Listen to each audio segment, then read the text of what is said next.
안녕하세요, 오윤기 컴퓨터입니다. 오늘은 오랜만에 촬영하는 게이밍 컴퓨터 조립입니다.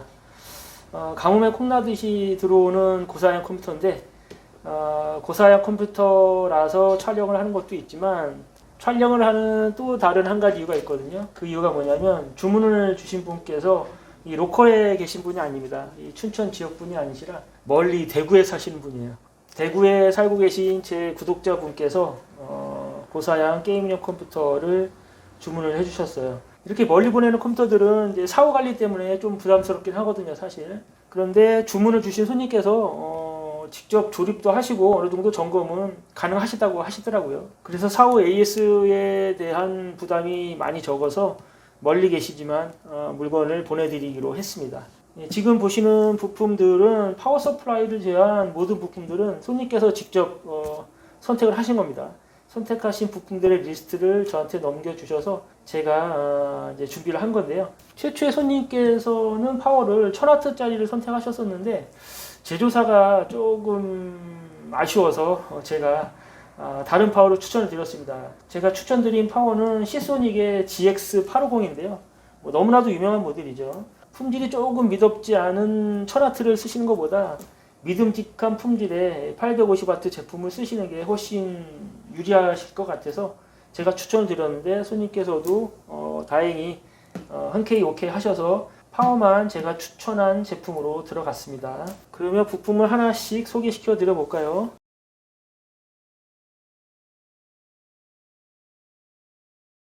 자, 이렇게 되면 부품 소개는 다 됐고요. 그리고 그 다음에는 항상 하듯이 조립하기 전에 누드 테스트를 해보겠습니다. 누드 테스트를 통해서 초기 불량 여부를 확인하고 그 다음에 조립을 하도록 할게요.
예, 지금 누드 조립해서 전원 넣었고요.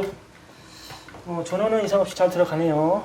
메인보드의 이지 디버그가 왔다 갔다 하면서 움직이고 있고 화면 떴네요. 예, 지금 다시 껐다 켜지면서 바이오스 진입했고요.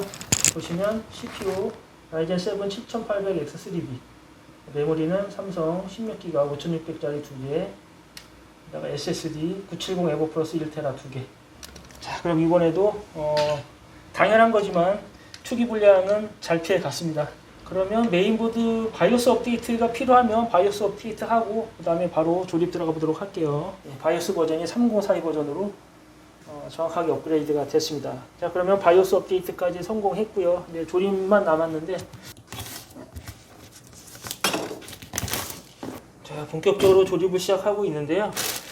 일단 수냉쿨러에 베이스를 먼저 설치를 해야 되잖아요. 그래서 수냉쿨러를 개봉했는데 이 수냉쿨러도 냉각 팬이 라디에이터에 지금 아예 조립돼서 나오네요. 그리고 케이블도 이렇게 한 가닥으로 돼 있어서 깔끔하고 좋습니다. 지금은 제가 수냉쿨러에 펌프를 설치하기 위한 베이스를 조립하고 있는데요. 수냉쿨러별로 이 베이스 조립은 거의 비슷비슷하거든요. 큰 차이는 없는데 그래도 매뉴얼은 꼭 참조하시고 조립을 하셔야 돼요. 나사가 비슷비슷한 것도 있고 또 나사의 방향도 잘 맞춰야 되기 때문에 저처럼 이렇게 매뉴얼을 꼭 참조하셔서 조립을 하셔야 뒤탈이 없습니다.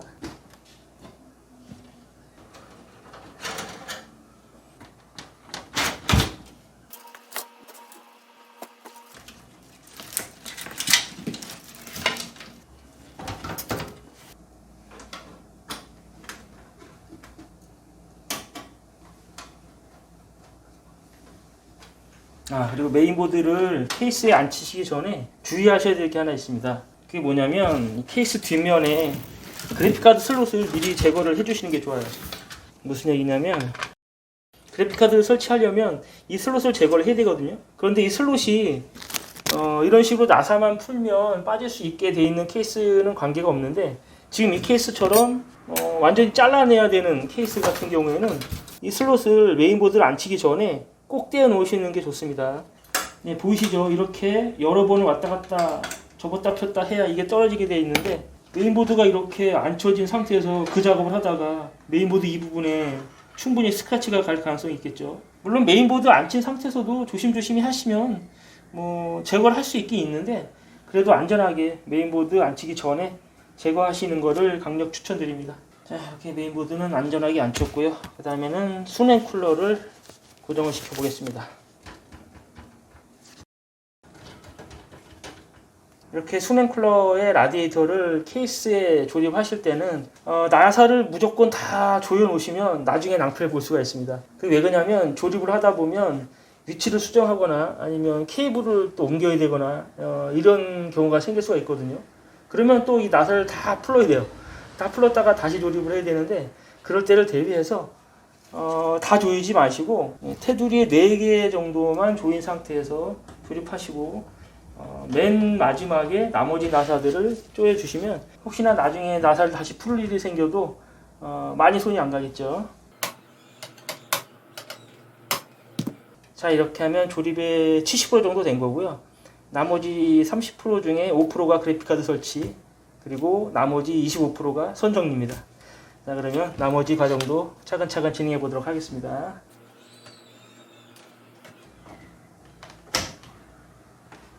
지금은 선정리 직전 단계입니다. 선정리 직전 단계에서 또 화면이 잘 들어오는지, 그리고 바이오스상에서 부품들 잘 인식되는지 마지막으로 확인을 또 해야 합니다. 이 과정에서 확인 안 하고 바로 선정리 해버렸다가는 또 선정리를 다 풀렀다가 또 다시 작업해야 되는 이런 경우도 많이 생기거든요. 그래서 저도 선정리 하기 전에 마지막으로 한 번 더 확인하고 있는 거고요. 그런데 지금 보시면 여기 펌프에 LED가 안 들어오고 있는데, 이 펌프 LED는 전용 소프트웨어를 설치해야지만 저 LED가 들어오는 걸로 알고 있거든요. 그거는 윈도우 설치 후에 소프트웨어 설치하면 해결될 거고요. 그리고 또 특이사항이 뭐가 있었냐면, 이 케이스에는 LED 버튼이 따로 있거든요. 케이스 상단에 보시면 바로 이 버튼이 LED 버튼이에요. LED라고 써 있잖아요.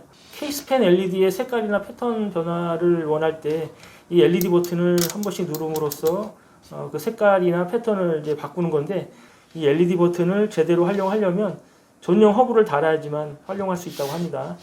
다크프레시 DS900 이 케이스를 구매하실 분들은 이 점도 한번 참조하시고 생각해 보셔야 될 것 같아요.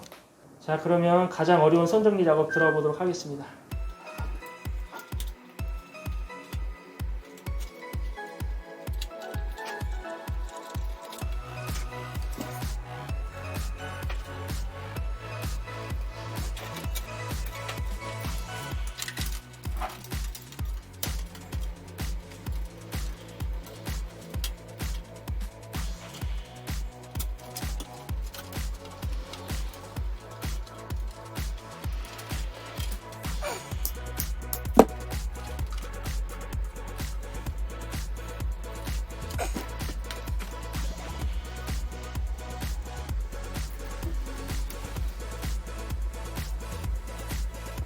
자, 드디어 선정리까지 다 되었는데요. 내부 모습은 이렇게 됐고요. 블랙 컨셉으로 아주 깔끔하고 이쁘게 조립 잘 했습니다. 그리고 뒷모습도 한번 보여드릴게요. 선정리가 어떻게 됐는지. 선정리는 이 정도로 됐습니다. 수냉쿨러 같은 경우에는 케이블이 많이 간소화되었는데, 오히려 케이스에 이 팬에 딸린 선들 때문에 선정리가 조금 시간이 걸렸네요. 자, 그러면 윈도우 설치하고요. 윈도우 설치한 다음에는 벤치마킹 프로그램 돌리면서 CPU나 그래픽카드의 온도 좀 보고요. 점수 확인도 좀 해봐야 되겠죠. 그리고 또 중요한 거는 저 수냉 쿨러에 전용 소프트웨어도 설치해서 이 펌프의 표시사항도 잘 표시될 수 있게 해보겠습니다. 자, 드디어 조립과 선정리 다 마무리됐고 윈도우 설치까지 마무리됐습니다. 시네벤치 테스트 지금 막 시작했고요. 7800X3D의 시네벤치 R23에서의 점수는 18,000점 정도가 나오면 아주 양호하다고 보거든요. 특이사항 없으면 18,000점 이상의 점수가 나오겠죠. 자, 그러면 CPU의 점수는 약 10분 정도 후에 확인할 수 있고요. CPU 온도 한번 확인해 볼까요? 스냅쿨러 펌프에 지금 온도가 나오고 있는데요. 보시면 CPU 사용률 100%까지 올라갔고 온도가 77.8도 나오네요. 지금 제가 계속 본 결과로는 78도까지 올라가지 않고 있고 77.1도에서 77.9도 사이를 지금 오르락 내리락 하고 있어요. 이 정도면 온도도 상당히 양호한 온도입니다. 자, 그 다음에는 타임스파이 한번 돌리면서 그래픽카드 점수 보겠습니다. 타임스파이 테스트 지금 막 종료됐는데요. 점수가 양호하네요. 2682점, 2만 점 이상 나왔고 아주 양호한 점수입니다. 자, 그러면 손님의 컴퓨터 벤치마킹 테스트까지 다 마무리됐고요.